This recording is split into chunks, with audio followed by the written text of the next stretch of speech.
நான் சுந்தரவள்ளி. தமிழ்நாடு தூய சக்தி ஆளுகிற ஒரு மாநிலம். ஊழலை ஒழிச்சுட்டேன் அப்படின்ட்டாங்க. வந்த ஒரு வாரத்திலே ஊழலை ஒழிச்சுட்டாங்க. ஆனா என்ன, ஒரே ஒரு அறிவிப்பு, பல 100 கோடி ரூபாய் ஊழல் நடந்திருக்கு. எங்க தெரியுங்களா? தாய்மாமன் தங்க மோதிரம். எனக்கு உண்மையிலேயே இந்த திட்டங்களுக்கு பேர் வச்சதுலயும் இந்த திட்டங்கள் எதுக்குன்றதுலயும் கடுமையான விமர்சனம் இருக்கு. தாய்மாமன் தங்க மோதிரம். இப்ப தமிழ்நாட்டுக்கே மாமா விஜய். இதெல்லாம் தாண்டி தங்க மோதிரம் எதுக்கு போடணும்? எங்க திருமண உதவித்தொகை கலைஞர் ஆரம்பிச்சாரு, கொடுத்தாரு 89ல. எதுக்காக கொடுத்தாரு? நீ 8ஆப்பு படிச்சா உனக்கு இப்படி பணம், 10ஆப்பு படிச்சா இவ்வளவு பணம், 12ஆப்பு படிச்சா இவ்வளவு, டிப்ளமோ படிச்சா இவ்வளவு, டிகிரி படிச்சா இவ்வளவு. எதுக்கு சொன்னாரு? இதெல்லாம் சொன்னாவாச்சும் பிள்ளைங்களை படிக்க வைப்பாங்கன்னு. நீ மோதிரம் எதுக்கு போடுற? கொஞ்சமாவது லாஜிக் வேணாமா? வளர்ச்சிக்கான ஒரு திட்டமா அது இருக்க வேணாமா? இதுல 2வது கேள்வி என்ன தெரியுங்களா? இந்த தாய்மாமன் தங்க மோதிரம் இருக்குல்ல, அதுக்கான டெண்டரை கோரி பணம் கொடுக்க போறது யார் தெரியுங்களா? தமிழ்நாடு மருத்துவ பணிகள் கழகம். தமிழ்நாடு மருத்துவ பணியை எங்க கொண்டு வந்து நிப்பாட்டாரு பாருங்க. தாய்மாமன் சீர் கொடுக்கறதுல கூட நிப்பாட்டிருக்காரு. என்னங்க நடக்குது? தமிழ்நாடு மருத்துவ பணிகள் கழகம் மருத்துவ பணிகளை செய்யணும். இங்க தாய்மாமன் சீரை செஞ்சுக்கிட்டு உட்கார்ந்துருக்கு. 755.89 கோடி இதுக்காக ஒதுக்கீடு செய்திருக்காங்க. எத்தனை லட்சம் குழந்தைங்க வரும்? ஆண்டுக்கு 4,50,000 குழந்தைகள் இதனால பயன்பெறுவாங்களாம். குழந்தைங்களுக்கு மோதிரம் போட்டோன்னே எல்லாம் சரியாயிருமா? என்னங்க, தமிழ்நாட்டுல பிறப்புல இறந்து போறது இருக்குல்ல, பிறப்புல இறந்து போறது, அது குழந்தைங்க அதிகமா இறக்குறாங்க. தமிழ்நாட்டுல மட்டும் இல்ல, இந்தியா முழுதும் இருக்கு. இந்தியாவுல 1000 பேர் பிறக்கிறாங்கன்னா 25 குழந்தைங்க இந்தியா முழுவதும் சராசரியாக மரணிக்கிறாங்க. இது கேரளாவிலதான் இருக்கிறதுலே கம்மி. தமிழ்நாட்டுல 12 பேர் 1000 பேருக்கு மரணிக்கிறாங்க.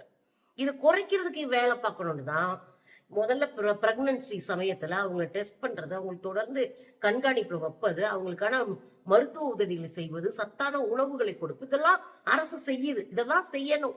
மோதிரம் போடுறது இல்ல அரசு பணி. சத்தான உணவு கொடுக்கணும், அந்த தாயும் சாகாம பாத்துக்கணும், குழந்தைங்க சாகாம பாத்துக்கணும்.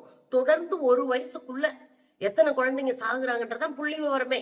தமிழ்நாட்டுல 12 குழந்தைங்க சாகுறாங்கன்னா ஒரு வருஷத்துக்குள்ள சாகுற கணக்கின்படி 12 குழந்தைங்க 1000 பேருக்கு. அப்போ அதை கட்டுப்படுத்தணும். 755.89% கோடிய நீங்க நல்லதுக்கு பயன்படுத்தலாம், மருத்துவத்தை மேம்படுத்த பயன்படுத்தலாம், அந்த குழந்தைங்களுக்கு இன்னும் சத்தான உணவுகளுக்கு பயன்படுத்தலாம், அந்த அம்மாவை தேறி வர்றது பயன்படுத்தலாம்.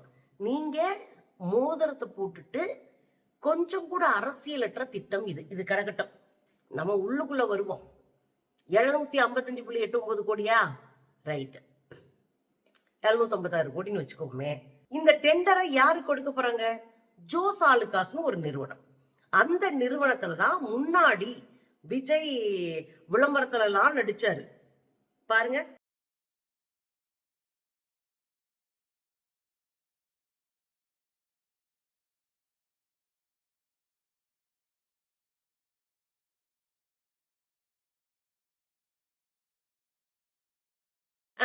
இந்த நடிச்ச விஜய் நன்றி கடனை காட்டுறாரு. யாருக்கு?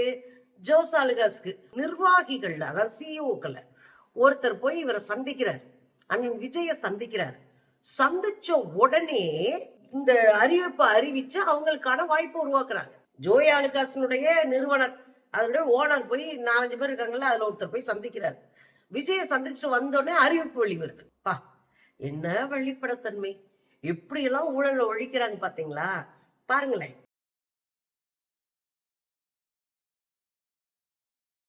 பாத்தீங்கல்ல, 2 பேரும் சந்திச்சிருக்கிறாங்க. சந்திச்ச உடனே அடுத்த அரசாணை வெளியாகுது.